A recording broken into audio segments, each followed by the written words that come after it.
Doctor Trimurti Nayak, ಪಶುವೈದ್ಯಾಧಿಕಾರಿ, ಆಡಳಿತ KGF. ನಾನು ಆಡಳಿತಾಧಿಕಾರಿಯಾಗಿ ಗ್ರಾಮ ಪಂಚಾಯತಿ ಕಂಸಂದ್ರದಲ್ಲಿ ದಿನಾಂಕ 9/2/26ರಂದು ಅಧಿಕಾರ ಸ್ವೀಕರಿಸಿದ್ದೀನಿ. ಹಾಗೂ 3 ಪಂಚಾಯತಿಗಳನ್ನು ನನಗೆ ಆಡಳಿತಾಧಿಕಾರಿ ನೇಮಿಸಿದ್ದಾರೆ. ಹಾಗಾಗಿ ಕ್ಯಾಸಂಬಳ್ಳಿಯಲ್ಲಿ 14/2/26ರಂದು ಅಧಿಕಾರ ಸ್ವೀಕರಿಸಿದ್ದೀನಿ.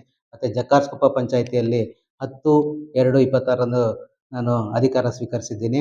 ಈ ಒಂದು ಗ್ರಾಮ ಪಂಚಾಯತಿ 3 ವ್ಯಾಪ್ತಿಯಲ್ಲಿ ಯಾವುದೇ ಸಮಸ್ಯೆಗಳಾದಲ್ಲಿ, ತೊಂದರೆಗಳಾದಲ್ಲಿ ನೇರವಾಗಿ ನಮ್ಮನ್ನು ಸಂಪರ್ಕಿಸಿ ಅಥವಾ ನಮ್ಮ ಅಭಿವೃದ್ಧಿ ಅಧಿಕಾರಿಗಳ ಗ್ರಾಮ ಪಂಚಾಯತಿಯಲ್ಲಿ ಇರ್ತಾರೆ ಅವರನ್ನು ಸಂಪರ್ಕಿಸಿ ಯಾವುದೇ ಸಮಸ್ಯೆ ಇದ್ದರೂ ಕಾನೂನು ವ್ಯಾಪ್ತಿಯಲ್ಲಿ ನಾವು ಪರಿಹರಿಸೋಕ್ಕೆ ನಾವು ಸಿದ್ಧರಾಗಿದ್ದೀವಿ.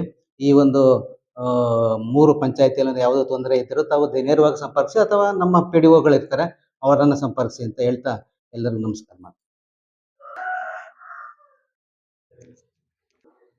ಎಲ್ರಿಗೂ ನಮಸ್ಕಾರ. ನನ್ನ ಹೆಸರು ವಸಂತ್ ಕುಮಾರ್ ಅಂತ, ಪಂಚಾಯತಿ ಅಭಿವೃದ್ಧಿ ಅಧಿಕಾರಿ, ಕಂಸಂದ್ರ ಗ್ರಾಮ ಪಂಚಾಯತಿ.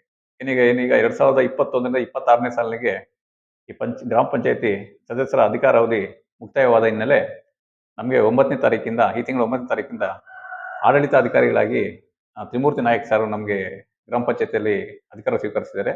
ಸೊ ನಾವು ಇವರ ಒಂದು ಅವಧಿಯಲ್ಲಿ ಗ್ರಾಮ ಪಂಚಾಯತಿಗೆ ಸಂಬಂಧಪಟ್ಟಂತೆ ಮೊದಲಾಗಿ ಮೂಲಭೂತ ಸೌಕರ್ಯಗಳಿಗೆ ನಾವು ಮೊದಲ ಆದ್ಯತೆ ಕೊಡ್ತೇವೆ. ನಂತರ ಬರಗಾಲ ಬರುವ ಹಿನ್ನೆಲೆ ನೀರಿನ ಸಮಸ್ಯೆ ಎಲ್ಲೂ ಬರದಂತೆ ನಮ್ಮ ಕ್ರಮ ವಹಿಸ್ತೀವಿ. ಮತ್ತು ಇತರೆ ಕಾಮಗಾರಿಗಳನ್ನು ಏನು ಬರುತ್ತೆ ಆದ್ಯತೆ ಮೇರೆಗೆ ನಾವು ಚರ್ಚೆ ಮಾಡಿ ಕಾನೂನು ರೀತಿಯಲ್ಲಿ ಎಲ್ಲ ಕಾಮಗಾರಿಗಳನ್ನು ಯಾವುದೇ ಸಮಸ್ಯೆಗಳು ಬರದಂತೆ ಪಂಚಾಯತಿಯಲ್ಲಿ ನಾವು ಅನ್ಯೋನ್ಯವಾಗಿ ಕಾನೂನು ರೀತಿ ನಿರ್ವಹಿಸ್ಕೊಂಡು ಹೋಗ್ತೀವಿ ಅಂತ ಈ ಮಾತನ್ನು ನಾನು ಹೇಳಲಿಕ್ಕೆ ಇಷ್ಟಪಡ್ತೀನಿ.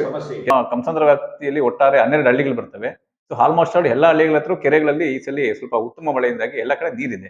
ಸೊ ಹಾಗಾಗಿ 5 ವರ್ಷಗಳಿಂದ ಎಲ್ಲೂ ನೀರು ಸಮಸ್ಯೆ ಬಂದಿಲ್ಲ.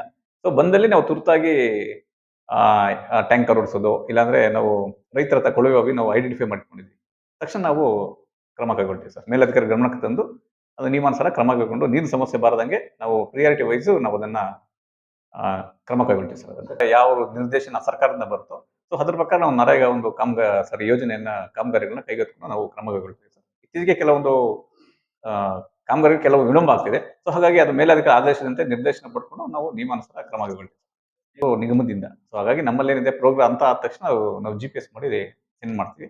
ಸೊ ಅಲ್ಲಿಂದ ಬರೋದು ಸ್ವಲ್ಪ ತಡವಾಗಿರ್ಬೋದು. ಸೊ ಹಾಗಾಗಿ ಅದು ಮತ್ತೆ ಬರುತ್ತೆ, ಏನು ತೊಂದರೆ ಆಗೋದಿಲ್ಲ.